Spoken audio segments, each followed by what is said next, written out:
Hi everyone. Study IQ with Kavita ma'am के YouTube के इस प्लेटफॉर्म पे आपका स्वागत है। तो अब हमारे दो चैप्टर ऑलरेडी हो चुके हैं। ये सिक्स स्टैंडर्ड की बुक है, हिस्ट्री की सिक्स स्टैंडर्ड की बुक है। दो चैप्टर मैं ऑलरेडी करा चुकी हूँ और ये थर्ड चैप्टर है। आज हम कर रहे हैं रामायण और महाभारत काल। थोड़ी स्पीड रहेगी क्योंकि चैप्टर जो है काफ़ी लंबे हैं और फिर उसमें वीडियो वगैरह बनाने में जो है ना काफ़ी लंबी वीडियो बन जाती है। मैं चाहती हूँ कि कम टाइम में आपको ज़्यादा जो है कॉन्सेप्ट क्लियर कराया जाए। तो आज हम करेंगे रामायण और महाभारत काल। अब इसमें ये दिया हुआ है कि इसके अंदर, इस चैप्टर के अंदर क्या क्या आने वाला है। रामायण और इसके साहित्यिक और पुरातात्विक प्रमाण मिलेंगे। थोड़ी स्पीड रहेगी तो आपको क्या करना है, यूट्यूब ने एक फंक्शन दिया हुआ है कि वहाँ पे आप है ना स्पीड को कम ज़्यादा कर सकते हैं। तो आप अपने अकॉर्डिंग जैसे भी आपको लगे आप स्पीड को कम ज़्यादा कर सकते हैं, ठीक है। तो रामायण और इसके साहित्यिक और पुरातात्विक प्रमाण मिलते हैं। महाभारत का कथानायक काल और ऐतिहासिक काल है। महाकाव्यों में वर्णित सभ्यता और संस्कृति, ये इसके अंदर हम क्या करेंगे, इसके अंदर हम पढ़ेंगे, ठीक है। ये चीज, ये स्टोरी दी हुई है। ये बुक जो है मैं अपने टेलीग्राम चैनल पे शेयर कर चुकी हूँ। तो वहां से जाकर इसका लिंक इस वीडियो के डिस्क्रिप्शन में मिल जाएगा। वहां जाकर आप इसको पढ़ सकते हैं, ठीक है। अभी हम सिर्फ कॉन्सेप्ट पे बात करेंगे। रामायण और महाभारत दो ऐसे ग्रंथ हैं जिनके प्रति भारतीय जनमानस में अगाध श्रद्धा का भाव देखा गया है। दोनों ग्रंथ विश्व की उच्च कोटि की रचनाओं में शामिल है। इन दोनों ग्रंथों को महाकाव्य कहकर संबोधित किया जाता है। यद्यपि कई पश्चिमी और भारतीय विद्वान इन्हें कल्पना भी कहते हैं। यानी अगर हम वेस्टर्न उसमें कल्चर में जाएंगे तो ये सिर्फ एक कल्पना मात्र कहते हैं कि ऐसा कुछ नहीं हुआ था। सिर्फ एक इंसान की जो है खुद की कल्पना है कि राम हुआ था, कृष्ण हुआ था और जो महाभारत का युद्ध हुआ था, ये सब कपोल कल्पना की बात करते हैं। लेकिन वर्तमान में बहुत से पुरातात्विक और अन्य वैज्ञानिकों शोधों से इनकी जो है ऐतिहासिक प्रमाणिकता सिद्ध हुई है। अब आता है संक्षिप्त रामायण। सब लोग रामायण के बारे में जानते होंगे। तो ये अगर मैं इसको स्पीडली करूँ तो मुझे नहीं लगता किसी को कोई प्रॉब्लम आए। अगर कुछ भी अगर नहीं समझ में आता, कोई डाउट होता है या कुछ भी डाउट्स वगैरह होते हैं तो आप मेरे को कमेंट बॉक्स में पूछ सकते हैं। इसको थोड़ा हम स्पीड में लेकर चलेंगे। रामायण सबको ही पता है मोस्टली। तो अब आते हैं, रामायण की रचना महर्षि वाल्मीकि ने की थी, ये सबको ही पता है। तो इसमें ये क्वेश्चन ऐसा कुछ नहीं है। बाकी इसको मैं अंडरलाइन कर रही हूँ कि रामायण की रचना किसने की थी, वाल्मीकि ने की थी। इसीलिए उन्हें दुनिया का आदि कवि भी कहा जाता है। ये क्वेश्चन हिंदी वालों के लिए, जो हिंदी का एग्जाम दे रहे हैं, उसे पूछा जाता है कि जो वाल्मीकि थे वो कौन थे आदि कवि। सूर्यवंशी राजा दशरथ कौशल राज्य पर शासन करते थे। ये आपको पता होना चाहिए कि जो राजा था, जो राजा दशरथ थे, वो कौन थे, सूर्यवंशी राजा थे, ठीक है। और कौशल राज्य पर जो है वो शासन करते थे। ये चीजें आपको पता होनी चाहिए। सबको पता है कि दशरथ कौन था, उसके बेटे की कौन थे, सीता कौन थी, लक्ष्मण कौन था, ये सबको पता होता है। लेकिन जो क्वेश्चन है ना, यहाँ से उठाया जाता है कि राजा दशरथ जो था वो सूर्यवंशी था और वो कौशल राज्य पर शासन करता था। इनकी राजधानी, आप अयोध्या मंदिर बना है तो सबको पता होगा, अयोध्या इनकी राजधानी थी। तीन इनकी रानियां दी हुई थी। कौशल्या थी जो श्री राम की माता थी। सुमित्रा थी जो जिन्होंने लक्ष्मण और शत्रुघ्न को जो है जन्म दिया था। केकई ने भरत को, क्योंकि केकई के का इसने भरत के कारण ही केकई ने जो है वो उसका राज्याभिषेक मांगा था, ठीक है। इसीलिए उसको 14 साल का जो है वनवास दिया गया था। तो ये माता का नाम आपको पता होना चाहिए कि जो है कौशल्या थी वो राम की माता थी और लक्ष्मण और शत्रुघ्न जो थे दोनों एक माँ के थे। और भरत, केकई, सबको पता है कि 14 साल का वनवास केकई ने मांगा था और किसके लिए मांगा था, भरत के लिए मांगा था। श्री राम सबसे बड़े और सर्वगुण संपन्न थे। ये उनकी लोकप्रियता दी हुई है उन्होंने, ठीक है। थोड़ा मैं स्पीडली रीड कर रही हूँ तो कुछ ना समझ में आए तो पूछ लेना। जनप्रिय थे और इस काल में राक्षस लोग जंगल में रहने वाले ऋषि मुनियों को तंग करते थे और उनके यज्ञ हवनों में बाधा डालते थे। सब लोगों ने रामायण देखी होगी तो ये सबको पता ही होगा। ऋषि विश्वामित्र श्री राम और लक्ष्मण अपनी सुरक्षा के लिए अपने साथ ले गए थे। ये आपको पता होना चाहिए कि जो कौन सा ऋषि था जो श्री राम को और लक्ष्मण को अपनी जो सुरक्षा के लिए लेकर गया था। तो ये लक्ष्मण और राम को कौन लेकर गया था, विश्वामित्र थे। ये क्वेश्चन आपको पता होना चाहिए। उन्होंने उनकी देखरेख में शिक्षा ग्रहण की थी और ऋषि मुनियों को सुरक्षा प्रदान की थी। श्री राम का विवाह जनक की पुत्री सीता से हुआ था। राजा दशरथ श्री राम को अपना उत्तराधिकारी जो है बनाना चाहते थे, परंतु भरत की माता केकई चाहती थी कि उसने 2 वर माँगे थे, उसने एक युद्ध हुआ था, उस युद्ध में इसने राजा ने जो उस केकई ने उसको जो है उसको जो युद्ध में जो है उसको जितवाया था, उसको राजा दशरथ ने उसे 2 वर माँगने को कहा था, तो उसने वक़्त आने पर जो 2 वर माँगे थे वो यही था कि भरत को तो राजगद्दी दी जाए और श्री राम को 14 साल का क्या है वनवास दिया जाए।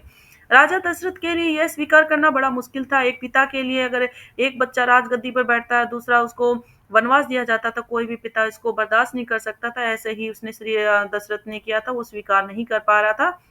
और उनके साथ उनकी धर्मपरायण पत्नी सीता और भाई लक्ष्मण भी जो है 14 साल के लिए चले गए थे। राजा दशरथ अपने श्रेष्ठ पुत्र श्री राम के वियोग सहन नहीं कर सके थे और वियोग के कारण वे स्वर्ग जो है सिधार गए थे। यहाँ तक सबको पता है। जो चीज़ अंडरलाइन करवाने की थी वो मैंने करवा दी कि राजा दशरथ कहाँ का राजा था, कौन से उसका कुल का राजा था, ठीक है? और उसने जो श्री राम और लक्ष्मण को कौन से जो है राजा उसको लेकर गए थे। ये चित्र इन्होंने जो है अकॉर्डिंग टू रामायण इन्होंने जो है चित्र दिए हुए हैं कि जब वो राम गमन कर रहे थे और जब वो हवन वगैरह में वो कर सुरक्षा के लिए उन्होंने क्या क्या किया था, तो रामायण में भी आप लोगों ने देखा होगा, पिक्चर्स इन्होंने दी हुई है। केकई के पुत्र भरत उन दिनों अपने नाना के घर गए हुए थे, उन्हें बुलाने गए संदेशवाहक हरियाणा के कुरुक्षेत्र से गुजरे थे। अयोध्या लौटने पर, हाँ ये क्वेश्चन ध्यान रखना कि जो संदेशवाहक था हरियाणा के कौन से जिले से गुजरे थे, तो आपको ये याद ध्यान रखना चाहिए कि वो जो कुरुक्षेत्र का युद्ध जो है, महाभारत का युद्ध कुरुक्षेत्र में हुआ था और इसमें जो संदेशवाहक था ना वो भी कुरुक्षेत्र से ही गुजरा था।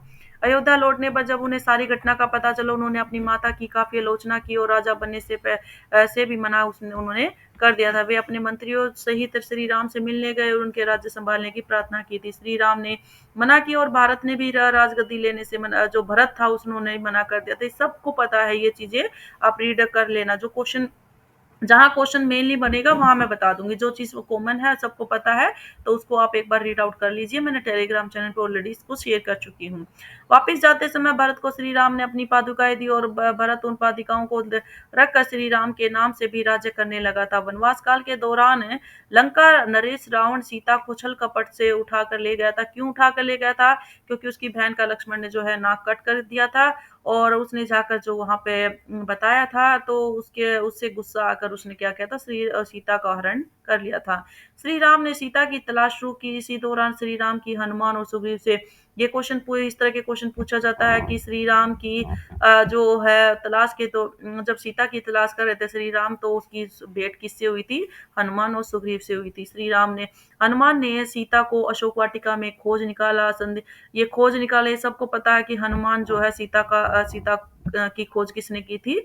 हनुमान ने की थी। संधि के सभी प्रयास विफल होने पर श्री राम ने किष्किंधा के राजा सुग्रीव और उनकी सेना की सहायता से लंका जाने के लिए एक सेतु तैयार किया था। ये पता होना चाहिए कि सुग्रीव कहाँ का राजा था। सुग्रीव किष्किंधा का जो है राजा था और लंका जाने के लिए सेतु तैयार किया था। राम का वध करके विभीषण को लंका का राजा घोषित किया था। वे रावण के पुष्प विमान में सीता और लक्ष्मण सहित अयोध्या लौट आए थे।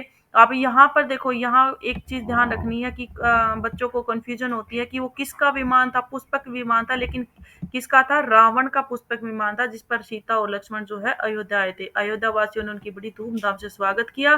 मर्यादा पुरुषोत्तम श्री राम ने जो नियम बनाए थे वे आज भी आदर्शों के तौर पर माने जाते हैं। उन्होंने बाली को परास्त करके उसके भाई सुग्रीव को और लंका के शासक रावण को परास्त करके उसके भाई विभीषण को राज्य सौंपा था और किसी राज्य को नहीं हड़पा था। यानी उसने क्या किया था, जब वो सुग्रीव की हेल्प करने चला था ना, तो उसका जो सुग्रीव का भाई था, ये बाली कौन था? सुग्रीव का भाई था। तो उसने उसने अपने भाई को बहुत परेशान कर रखा था और उसके राज्य से उसको विहीन कर दिया था। और सुग्रीव ने क्या, उसने बाली ने क्या कर रखा था, इसकी जो पत्नी थी ना, बाली की पत्नी थी, उसको भी अपने अंडर में कर लिया था। तो इसने क्या किया था कि इसने अब लंका का जो रावण था राजा, रावण था, उसका भाई था विभीषण। विभीषण को भी उन्होंने क्या किया था, रावण को मार के विभीषण को राज्य सौंप दिया था। और जो बाली था उसको मारकर जो है सुग्रीव को उसका उसका जो राज्य था वो भी दे दिया था और उसकी पत्नी जो थी उसको भी जो है उसको उससे आजाद करवा दिया था। अब यहाँ पर देखिए, वाल्मीकि रामायण के मूल रूप में 24,000 श्लोक, ये वेरी वेरी इंपॉर्टेंट है। ये वेरी वेरी इंपॉर्टेंट है। यहाँ से ही क्वेश्चन, ऐसे ही क्वेश्चन पूछता है कि 24,000 जो थे रामायण में, उस मूल श्लोक कितने थे? 24,000 थे, जिन्हें 500 संसर्गों में और 6 कांडों में जो है लिखा गया है। कितने संसर्ग है? 500 है। कितने कांड है? 6 कांडों में लिखा गया है। और जबकि अब इसमें 25,000 श्लोक हैं, 658 संसर्ग हैं और 7 जो है कांड हो चुके हैं। अगर उसमें अगर पौराणिक में पूछे तो आपको ये एक्सप्लेन करना है। अगर पूछे कि अभी कितने हैं, तो अभी 25 हैं, पहले कितने थे? 24 थे, तो एक इसमें ऐड हो गया है। और इसमें पहले 500 संसर्ग थे, तो इसमें एक कितने हो गए हैं? 158 और ऐड ऑन हो गए हैं। पहले इसमें 7 कांड थे और 7 कांड इसमें हो चुके हैं। क्योंकि कलयुग है तो आप इसमें ऐड ऑन करके ही चलेगा, माइनस में नहीं चलेगा। रामायण रावण वध तक की लिखी गई थी और उत्तरकांड का उसमें कोई उल्लेख नहीं था। यानी अगर रामायण जो लिखी गई थी सिर्फ यहाँ तक लिखी गई थी। जो उत्तरकांड था ना, जिसमें वो उसको त्याग देता है श्री राम, उसको अयोध्या वासियों के कहने से उसको क्या करता है, वो त्याग देता है, सीता को वनवास जाती है, लव कुश का जन्म होता है, ये सब चीजें उसमें जो उत्तरकांड है वो उसमें नहीं लिखा गया था। अब यहाँ से देखिए, ये अयोध्या है, ये प्रयाग, चित्रकूट, ये जो चित्रकूट पर्वत था ना, चित्रकूट है, ये सतना है, रामटेक, पंचवटी, भंडारदास, तुलजारपुर, सुपेन, ये हम्पी, इस तरह से कर करके फिर वो यहाँ पे ये सेतु को बनाता है। इसमें श्रीलंका में इस तरह से सेतु बना के ये रामनारायणपुरम है, जो रामेश्वरम वगैरह वो बनाया था ना, मंदिर वगैरह जो था, तो ये यहाँ पे इसमें लंका में आते हैं। ये इन्होंने दिया हुआ है कि महत्वपूर्ण स्थान दिए गए हैं। वन गमन के समय जो ये रेड रेड है ना, सारा वन गमन का दिया हुआ उन्होंने। ठीक है। ये जो ये बीच में जो ब्लू ब्लू है, ये इनकी नदियां पड़ी थी जब ये वन गमन में आ रहे थे ना, तो ये नदियां पड़ी थी इनकी। ठीक है। और ये इनकी जो है ये बाउंड्री है, ये बाउंड्री दी गई है। और ये पूरा का पूरा क्या है, ये इंडियन ओशियन है। ये वाला इंडियन ओशियन है, ये नीचे ये अरेबियन सी है, अरब सागर, और ये बंगाल की खाड़ी। ठीक है। अब नेक्स्ट आता है इसमें रामायण की ऐतिहासिकता के लिखित परिमाण, जो प्रमाण है वो कैसे मिले। रामायण में वर्णित अनेक घटनाओं का उल्लेख महाभारत, पुराण और रघुवंश आदि में भी मिलता है। ऋग्वेद में इक्ष्वाकु वंश का उल्लेख मिलता है। अब ये चीज आपको लर्न करनी है कि रामायण में जो वर्णित घटनाएं हैं वो महाभारत, पुराण और रघुवंश आदि, रघुवंश जो है आदि में मिलता है। लेकिन ऋग्वेद में जो ये कौन सा वंश मिलता है, ये इक्वांशु जो है वंश जो है, इसमें ऋग्वेद में मिलता है। ठीक है। ये चीज ध्यान देने की, आप इसको आप है ना नोट डाउन कर लीजिए। जब आप एग्जाम देने जाएंगे तो ये चीजें आपको बहुत अच्छे से ध्यान रहेंगी। बौद्ध परंपरा में दशरथ जातक, अनामक जातक कथाएं मिलती हैं जो मर्यादा पुरुषोत्तम श्री राम से संबंधित है। जो बौद्ध परंपरा है ना, बौद्ध धर्म जो है महात्मा बुद्ध था, उसमें जातक, राजा जातक और अनामक जो जातक कथाएं उनमें मिलती है। ये वेरी इंपॉर्टेंट है, इसको ध्यान रखना। जैन धार्मिक साहित्य है। विमल सूरी द्वारा रचित जो पदचरित्र था वो प्राकृत भाषा में था। ये लैंग्वेजेस दी हुई है इधर। ठीक है। जो विमल सूरी द्वारा जो रचित जो पदचरित्र था वो कौन सी लैंग्वेज में था? ये प्राकृत भाषा में था। और कौन से उसमें आता है? जैन धर्म में आता है। रविशेन जो आचार्य द्वारा रचित पद्म भूषण पुराण था वो संस्कृत में था। फिर आता स्वयंभू कृत पदचरित्र जो था अपभ्रंश भाषा में लिखा गया था। और श्री रामचरित्र प्रमाण इत्यादि जो है इसके मिलते हैं। जैन परंपरा में श्री राम का मूल नाम जो था पद माना जाता है। ये क्वेश्चन पूछा जाता है कि जैन परंपरा के अनुसार श्री राम का जो मूल नाम था वो क्या था। तो आप राम के नाम से तो उसे जानते ही हैं, लेकिन ये जो पद है ये आप नहीं जानते। विमल सूरी जो था, वो विमल सूरी ने कहा है कि जो श्री राम था, जो पद चरित्र यहाँ लिखा हो ना, पद पद यानी श्री राम का चरित्र जो है प्राकृत भाषा में दिया गया है। भारत की अन्य भाषाओं में भी राम कथा की जो है मिलती है। हिंदी में ये हिंदी में 11, मराठी में 8, ये जो है लैंग्वेजेस दी गई है। ठीक है। इसके अतिरिक्त ये आपका अनेक विद्वान और संत है, आप अपनी जो रचनाएं व्याख्या की जाए, जैसे इंडोनेशिया की ये है ककबीन रामायण। इंडोनेशिया में भी आपने देखा होगा कि वहाँ पे रामायण वगैरह का इसका ककबीन रामायण है, इसका नाम दिया हुआ है इंडोनेशिया। जैसे हमारे यहाँ पर रामायण बोलते हैं ना, तो यहाँ पे रामायण बोलते हैं, यहाँ पे ककबीन रामायण है। खेतानी रामायण है।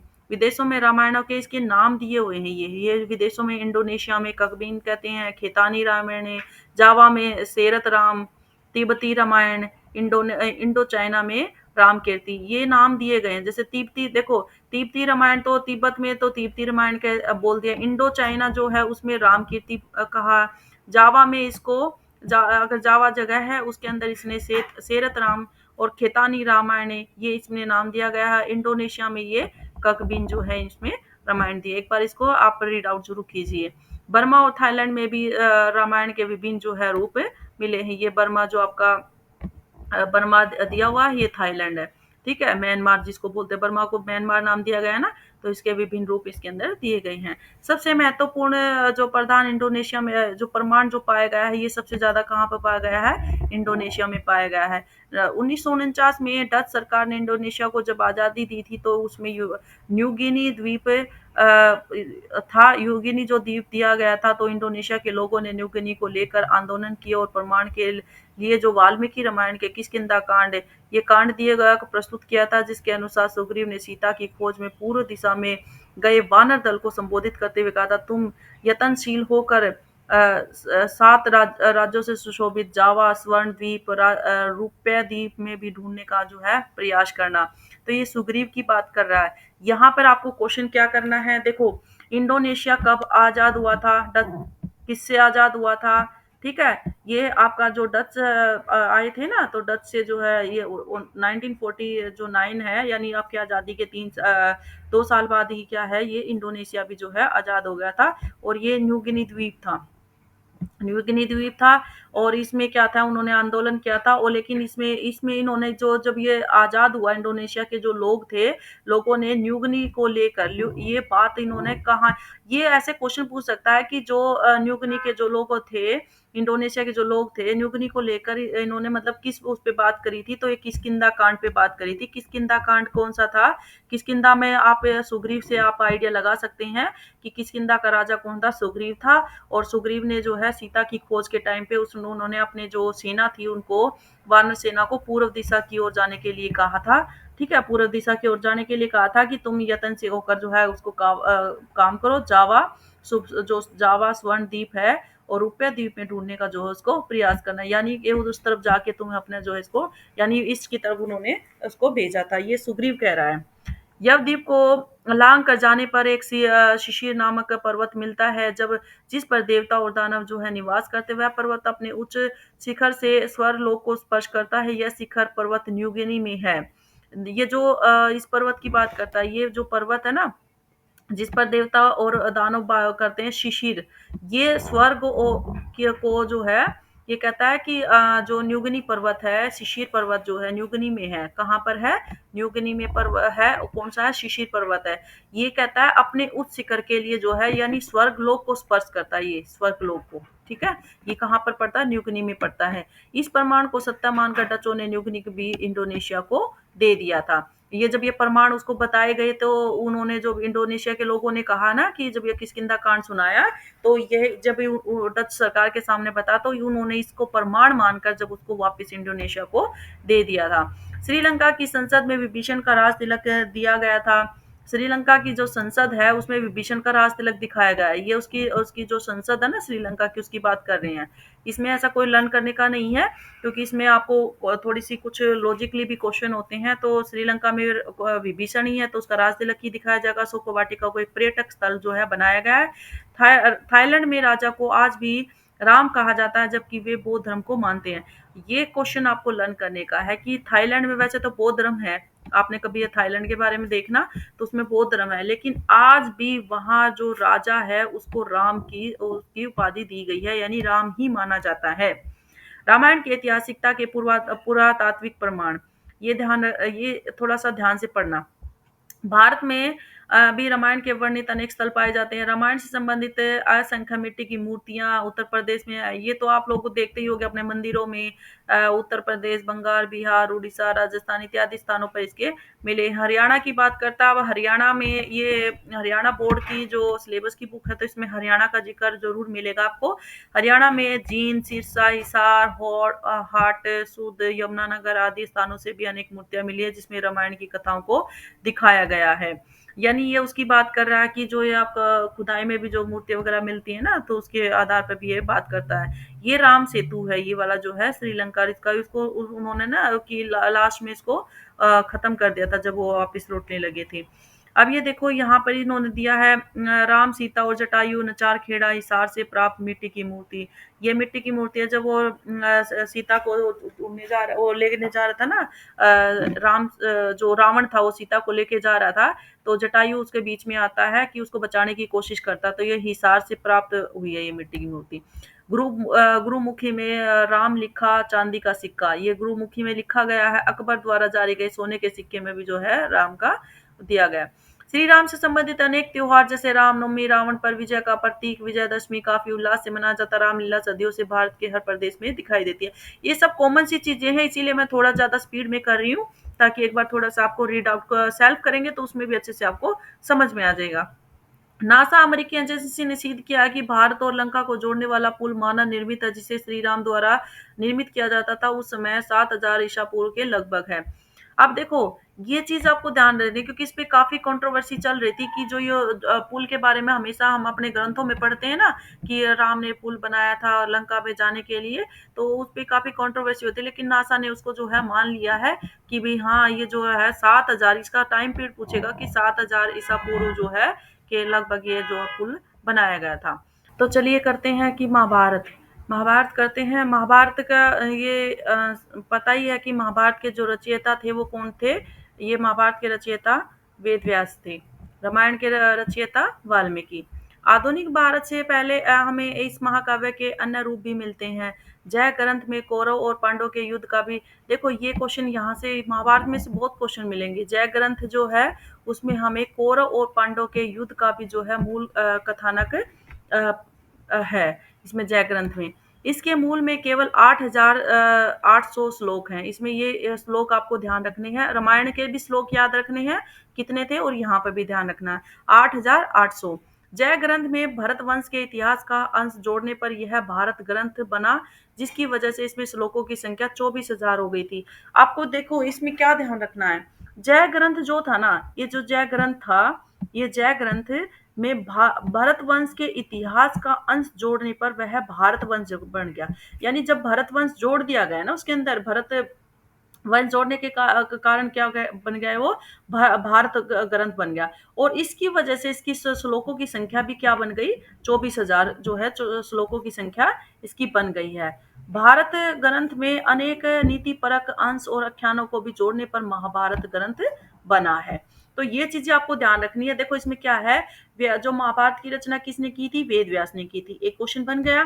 दूसरा था कि जो अगर आधुनिक भारत महाभारत की बात करते हैं, तो इसमें जो जय ग्रंथ है ना, पहले ये जय ग्रंथ था, इसमें कौरव पांडव के युद्ध का जो है मूल कथानक था कौन, जय ग्रंथ। लेकिन अगर इसकी बात करें, इसमें जो जय ग्रंथ की बात करें तो इसमें 8800 ही श्लोक थे। लेकिन जय ग्रंथ के अंदर अगर अब भारत वंश को जोड़ दिया जाता है, उसके बाद इसके 24,000 श्लोक बन गए थे।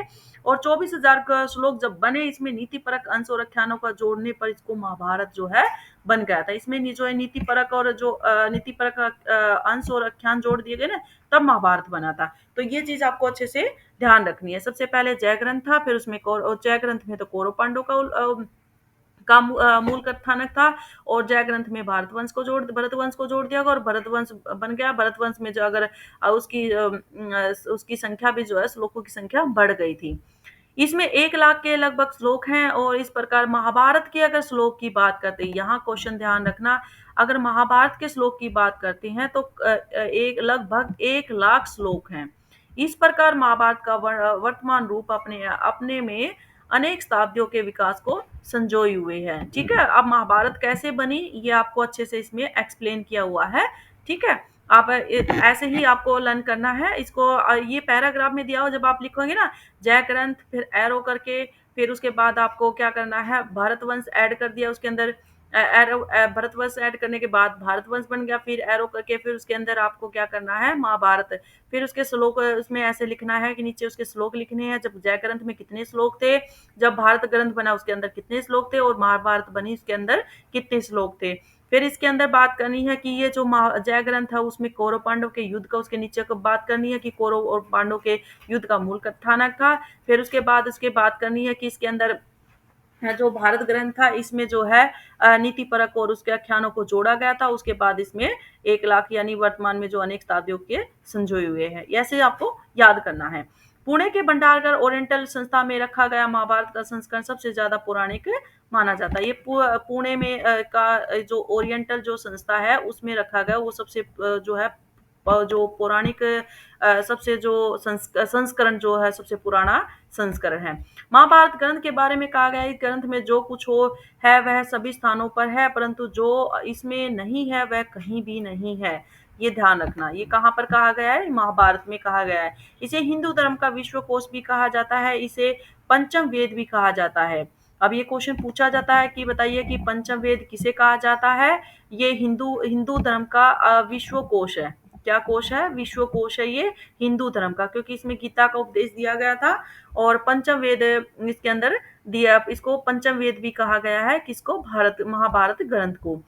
अब यहाँ पर ये क्वेश्चन आपको लर्न करने का है। इसे धर्म शास्त्र, अर्थशास्त्र, काम शास्त्र, निश्चित शास्त्र और मोक्ष शास्त्र का भी माना जाता है। इसके अंदर सारे शास्त्र आ गए, धर्म, अर्थ, काम, नीति, ठीक है। नीति आ गया, इसके अंदर नीति होते हैं नियम, नीति होते हैं नियम, मोक्ष शास्त्र, ये सभी आगे इसके। अध्ययन की दृष्टि से ये अनुपम ग्रंथ है। इसमें श्रीमद् भगवत गीता, अनुगीता, पाराशर गीता, मोक्ष धर्म आदि जो है महत्वपूर्ण इसके अंदर धर्म दिए गए हैं। अंश अंश इसके संकलित है इसके अंदर महाभारत के अंदर।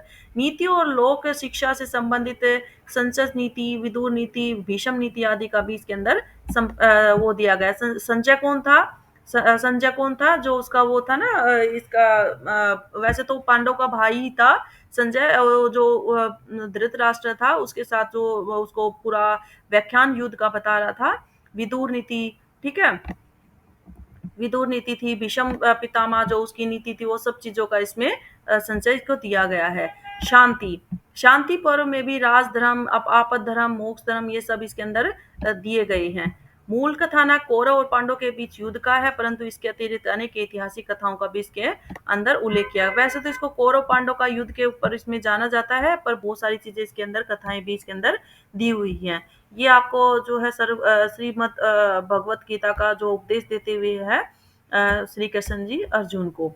अब आता है महाभारत का काल। पश्चिमी इतिहासकार इसका समय 900 ईसा पूर्व से 1500 ईसा पूर्व में रखते हैं, परंतु भारतीय इतिहासकारों ने अपनी गणनाओं में इसे काफी प्राचीन सिद्ध किया गया है। लेकिन अगर जैसे पश्चिमी जो इतिहासकार थे ना, तो जो वेस्टर्न जो हिस्टोरिकल थे वो थे, तो उन्होंने 900 ईसा पूर्व से 1500 का माना है। पर जो इंडियन है ना, वो जो भारतीय है वो इसे कहते हैं बहुत पुराना है, ये काफी प्राचीन है, बहुत पुराना है। दूसरा था गुप्तकालीन जो गणितज्ञ थे वराहमिर, वराहमिर थे ये। पहला क्वेश्चन तो यही है कि वराहमिर कौन था? ये गणितज्ञ था। दूसरा था कि ये गुप्तकालीन था। अपनी गणनाओं के हिसाब से इसका समय काल जो उन्होंने 2449 ईसा पूर्व इन्होंने बताया है। फिर गुप्तकालीन जो गणितज्ञ आर्यभट्ट थे। आप आज इसको कैसे करोगे? गुप्त काल लिखोगे, गुप्त काल के गणितज्ञ थे दोनों के दोनों, वराहमिर और स्लैश करके आर्यभट्ट कर दोगे। और इसकी तिथि इन्होंने 18 फरवरी 3102 ईसा पूर्व इन्होंने मानी है। फिर आता है चालुक्य नरेश थे पुलकेशिन द्वितीय। एहोल शिलालेख में महाभारत की तिथि का उल्लेख 3100 ईसा पूर्व इन्होंने निकाला है। यानी इन्होंने अलग अलग जितने भी इतिहासकार थे उन्होंने अपने अलग अलग अपने आप अलग अलग मेथड से उन्होंने जो है इनका अलग अलग टाइम पीरियड इन्होंने बताया। लेकिन क्वेश्चन तो पूछेगा वो कि बताइए उसके, ये वेरी वेरी वेरी इंपॉर्टेंट है, तो आप इसको बहुत अच्छे से आपको लर्न करना पड़ेगा। 2-3 बार लर्न करेंगे बहुत अच्छे से आपको हो जाएगा। पीवी होयल ने ग्रह नक्षत्रों की गणना के अनुसार महाभारत की तिथि। अब ये जो पीवी होले है ना, इसने सिर्फ ग्रह नक्षत्र जो उस टाइम पे दिए हुए थे उसके आधार पर इन्होंने 13/11/3143 ईसा पूर्व इन्होंने बताया है। इन्होंने पूरा ही टाइम पीरियड बता दिया कि 13 तारीख थी, 11वां महीना था, 3143 ईसा पूर्व इन्होंने ये जो है ईयर बताया गया है, ग्रह नक्षत्र उस टाइम के जो भी थे। फिर एन.एस. राजाराम ने बत किया कि सदानंद सुभाष काका आदि इतिहासकारों ने इसका समय जो बताया है वो 3167 ईसा पूर्व में इसको बताया गया है। फिर आता है आपका जो आधुनिक पंचांगों में लिखे हुए कली संवत के हिसाब से भी महाभारत की तिथि जो है 3100 ईसा पूर्व के लगभग ये मानी जाती है। ये वेरी वेरी इंपॉर्टेंट है, ये आपको लर्न करना पड़ेगा। इसको लिख के लर्न करेंगे तो आपको बहुत अच्छे से आपको ये लर्न हो जाएगा। ठीक है, ये अलग अलग जो इतिहासकार थे उन्होंने अलग अलग इसका टाइम पीरियड बताया है। ठीक है? तो जो वेस्टर्न वाले जो थे वो 900 से 1500 ही बताते हैं। गुप्तकालीन जो वराहमिहिर था, पहले तो आपको पता होना चाहिए आर्यभट्ट और वराहमिहिर कौन थे। ये गणितज्ञ थे दोनों के दोनों, और ये दोनों किस काल से थे? गुप्त काल से थे। फिर इसका जैसे जैसे आप आगे आगे बढ़ते चले जाओगे तो ये इसका इसका 2449 है, इसने 3102 बताया है, फिर 3100 हो गया, फिर ऐसे ही 3143, 3187, यानी बढ़ता चला गया इसका।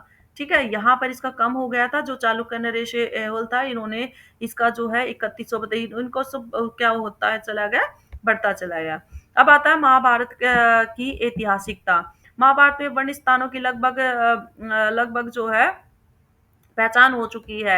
यह युद्ध कुरुक्षेत्र में हुआ था, जो आधुनिक कुरुक्षेत्र ही है, क्योंकि इसकी दूरी सतलुज और यमुना के मध्य बताई गई है। ये क्वेश्चन आपको करना है कि कुरुक्षेत्र का जो युद्ध है वो सतलुज और गंगा यमुना के मध्य का बताया गया है। दिल्ली के पुराने किले में भी महाभारत से संबंधित अवशेष मिले हैं। ठीक है, दिल्ली का जो पुराना किला है उसमें भी, गुजरात में अरब सागर में श्री कृष्ण की द्वारका नगरी, ये आजकल इस पे काफी काम चला हुआ है। अब इसमें नीचे जाके भी एक ऐसी पनडुब्बी बनाई गई है, जो नीचे जाके आप द्वारिका नगरी के जो है दर्शन कर सकते हैं, जो कृष्ण की द्वारिका नगरी थी। बरनावा में भी लाक्षा ग्रह के अवशेष मिले हैं। अब ये चीजें आपको कैसे लर्न करनी है, देखो लाक्षा, वो पूछेगा लाक्षा ग्रह के बताइए कि महाभारत काल के अनुसार जो है लाक्षा ग्रह के अवशेष कहाँ मिले। लाक्षा ग्रह कौन था? जहां पर वो पांडव रहे थे ना, और कौरवों ने आग लगा दी थी उसमें, आग लगा दी थी, तो वो जो है उसके अंदर जो पांडव रहे थे जब वो वनवास में गए हुए थे, तो उसके अंदर ये बरनावा में है, इसके अवशेष मिले हैं। सनोली की खुदाई से भी महाभारत की जो है पुष्टि हुई है। सनोली की खुदाई से, कहाँ से? सनोली की खुदाई से। ये याद करने का आपको, लक्षागरा का अवशेष कहाँ से मिले हैं। ये गुजरात की द्वारका, ये तो सबको पता ही होगा, आजकल काफी काम चला हुआ है। और ये आपको सतलुज और यमुना का आपको पता होना चाहिए। महाभारत के नायकों और अन्य स्थानों की पहचान पौराणिक और अन्य साहित्य से भी जो है मिलती है। इस प्रकार महाभारत के बारे में भी संदेह नहीं किया जा सकता, यानी काफी प्रमाण हमें मिले हैं, तो हम इसे संदेह की नगरी से हम नहीं, संदेह की उस दृष्टि से हम नहीं देख सकते। अच्छा, गुजरात जो है ना आपके अरब सागर के उस पे है, तो ये पूछ सकता है कि कौन से सागर में जो है इसके वो है, तो ये अरब सागर में, ध्यान रखना। महाकाव्यों में वर्णित सभ्यता और संस्कृति, महाकाव्य में वर्णित सभ्यता को किसी काल विशेष में नहीं बांधा जा सकता, क्योंकि इनके वर्तमान कई रूप माने जाते हैं। फिर भी हम उस काल का अनुमान कर सकते हैं जहाँ ये घटनाएं घटित हुई होंगी। आर्यों का प्रसार है इसमें, इसमें आर्यों का प्रसार दिया गया है, और राजा की उत्पत्ति है, फिर राजनीतिक चिंतन दिया गया है। रामायण में आर्यों ने विंध्याचल पर्वत पर, ये मैं रामायण में बता चुकी हूँ कि वो विंध्याचल पर्वत जो था उसको पार करने के लिए उसने बोला था ना कि आप साउथ की तरफ वो चलिए। महाभारत में तो दक्षिण के राजाओं ने युद्ध में भाग लिया था, और महाभारत में विषम पर्व में विश्व और भारतवर्ष के भूगोल का भी वर्णन मिलता है। ये दोनों का कंपैरिजन बता रहा है कि आर्यों का प्रसार कैसे हुआ था। आर्य जो थे वो विंध्याचल पर्वत श्रेणी को पार किया था, और महाभारत में भी दक्षिण के जो राजा थे ना, उन्होंने युद्ध में भाग लिया था। और महाभारत में भीषम था, भीषम पर्व विश्व और भारतवर्ष के भूगोल का जो है वर्णन बताता है। राजा की उत्पत्ति कैसे हुई थी? महाभारत के शांति पर्व में लिखा है कि प्रारंभ में न तो राज्य था और न राजा, न दंड था न दंड देने वाला। धर्म से ही एक दूसरे की रक्षा की जाती, परंतु नैतिक पतन होने के बाद समाज में अराजकता की स्थिति पैदा हो गई। राजा की आवश्यकता बनी, एक समझौता हुआ जिसमें प्रजा ने राजा को कर देना स्वीकार किया, और राजा ने प्रजा की रक्षा का वचन दिया। इस प्रकार एक शक्तिशाली राज्य बनने की कल्पना हुई थी।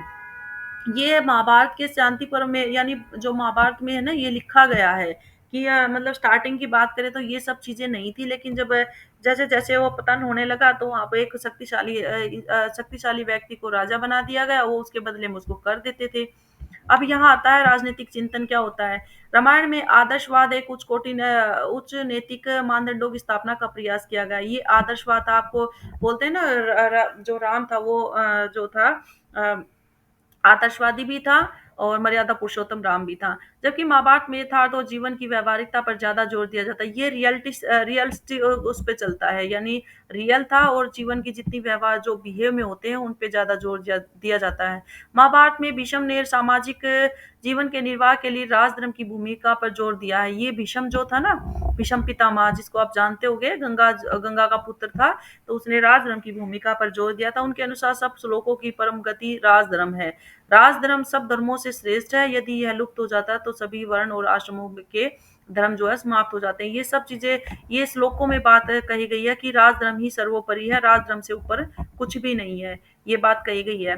अब ये राजा के कर्तव्य दिए गए हैं। राजा के कर्तव्य अब सेम ही रहते हैं। निरंकुश होते हुए भी राजा का प्रमुख कर्तव्य प्रजा पालन और प्रजा की रक्षा करना ये सेम ही है।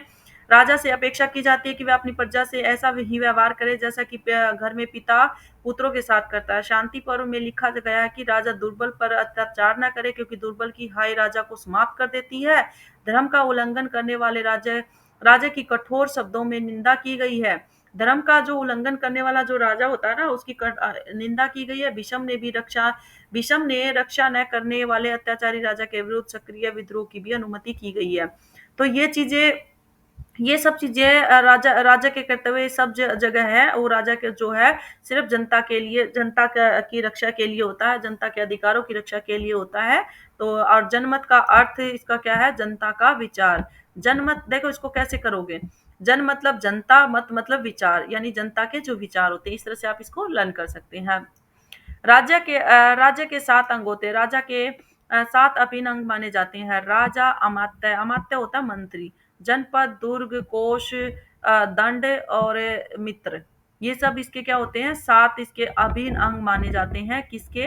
राज्य के, जो राज्य में जरूरी होते हैं। राजा जरूरी होता है, फिर मंत्री होगा, जनपद होगी, ठीक है, जनपद होगी, फिर दुर्ग, कोष, ये सब चीजें जो है इसके 7 वो अंग माने जाते हैं, महत्वपूर्ण अंग है।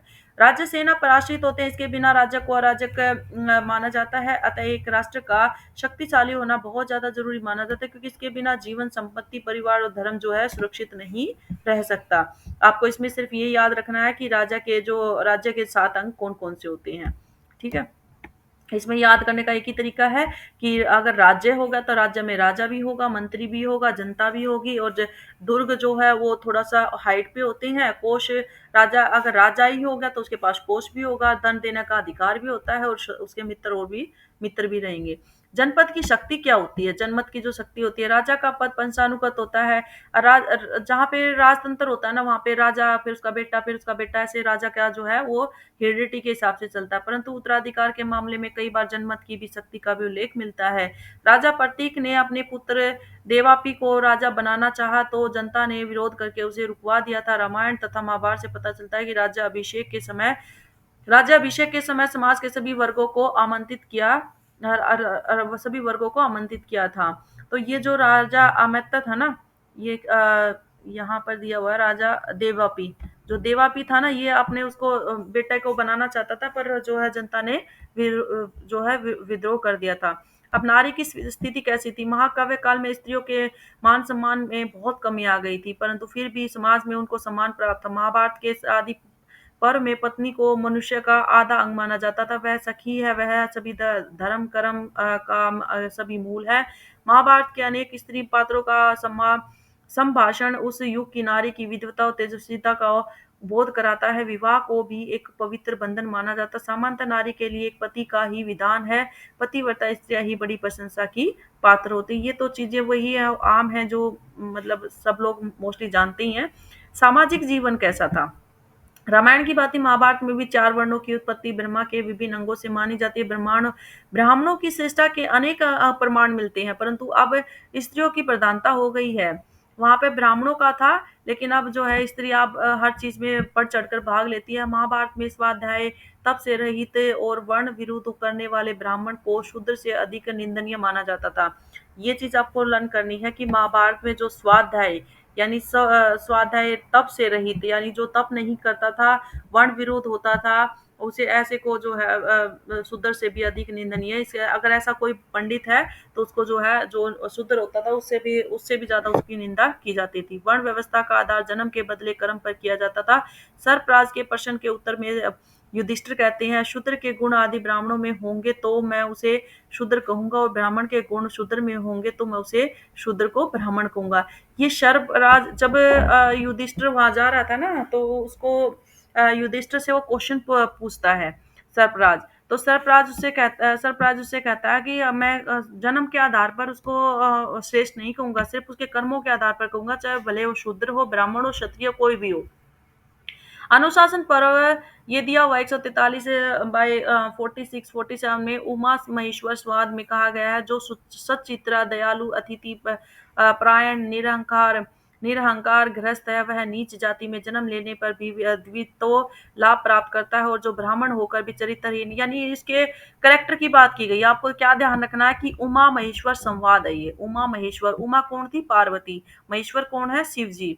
उसमें जो सचित्रा, ये उसके गुण दिए गए हैं कि अगर जो सुचित्रा है, दयालु यानी दिल से अच्छी है, अतिथि परायण यानी जो घर में आए हुए अतिथि का भी अच्छे से वो कर रही है, अगर वो निरंकारी है यानी उसमें अहंकार वगैरह नहीं है, ग्रस्त है, तो उसके साथ भी उसको क्या है? लाभ प्राप्त होगा। लेकिन ब्राह्मण जो चरित्रहीन है, सर्वभक्षी यानी सर्वभक्षी है, वो निंदनीय है, यानी उसको मैं ब्राह्मण नहीं कहूंगा। ये सब उनके शिव जी और पार्वती के संवाद चल रहे हैं।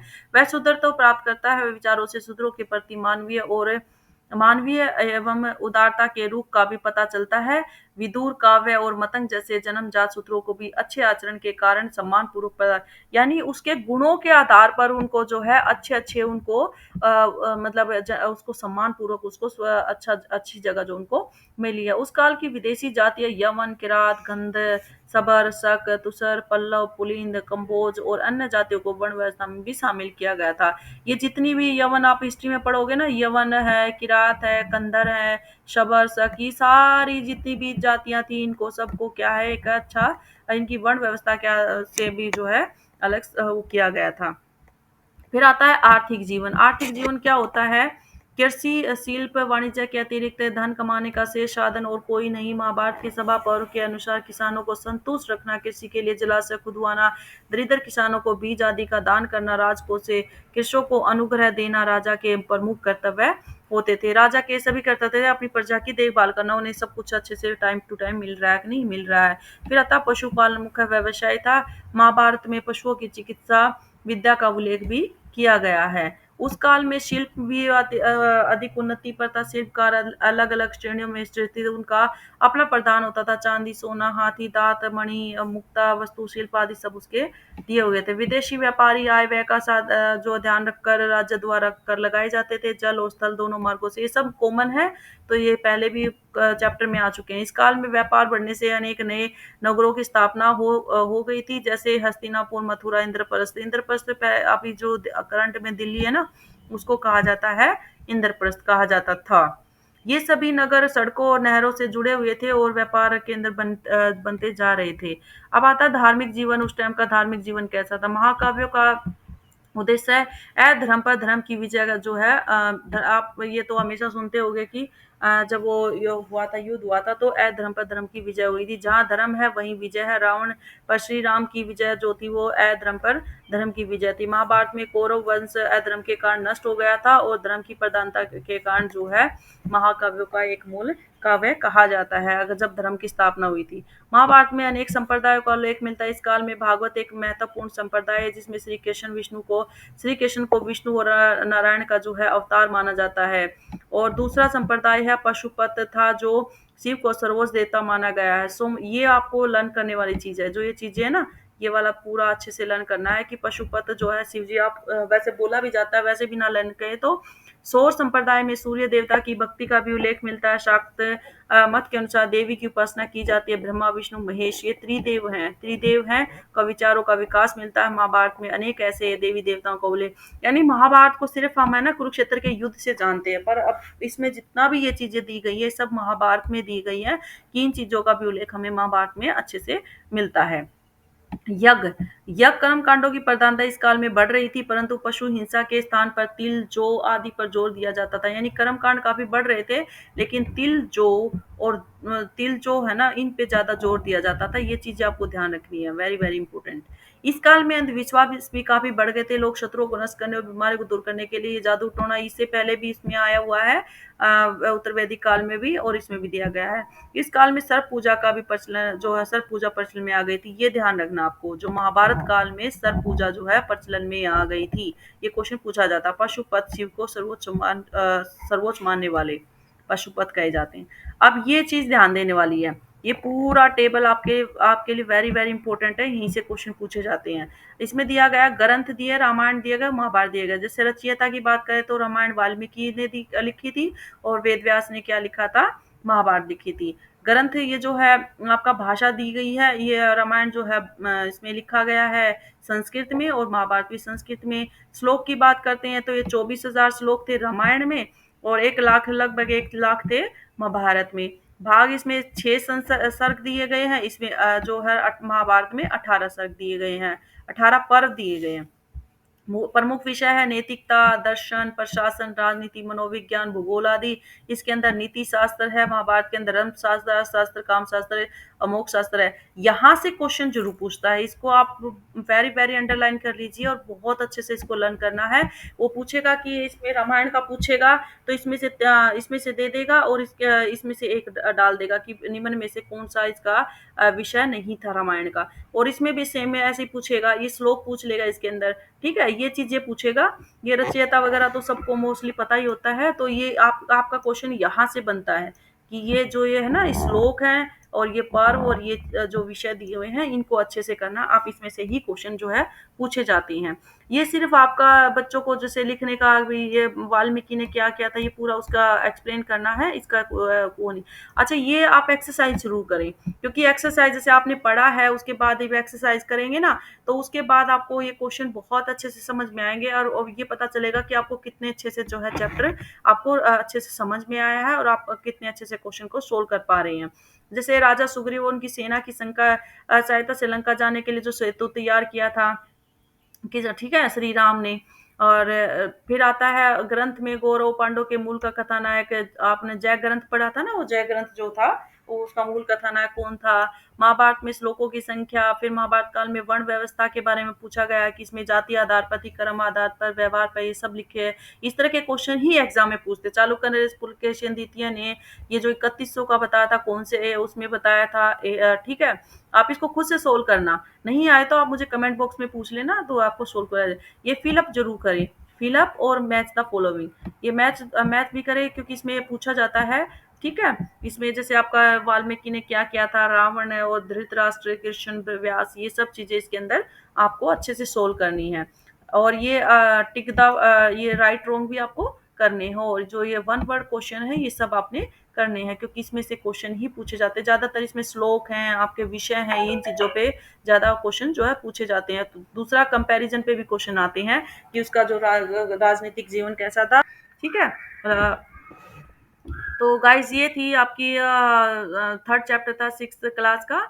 और इस तरह की इस थर्ड चैप्टर अच्छे से एक्सप्लेन किया गया है रामायण और महाभारत। तो अब आप मेरे चैनल को सब्सक्राइब कीजिए, लाइक शेयर कीजिए और बेल आइकन दबाना ना भूले, जिससे आने वाली वीडियो का नोटिफिकेशन आपको मिलता रहे। और गाइस वो सीडीपी की हिंदी की और इसकी हरियाणा जी की क्लास डाली हुई है, आप उस क्लास को जरूर देखें और मुझे बताइए कि आपको क्या कितनी वो समझ में आ रही है। बहुत अच्छे से एक्सप्लेन की हुई है। Thank you guys.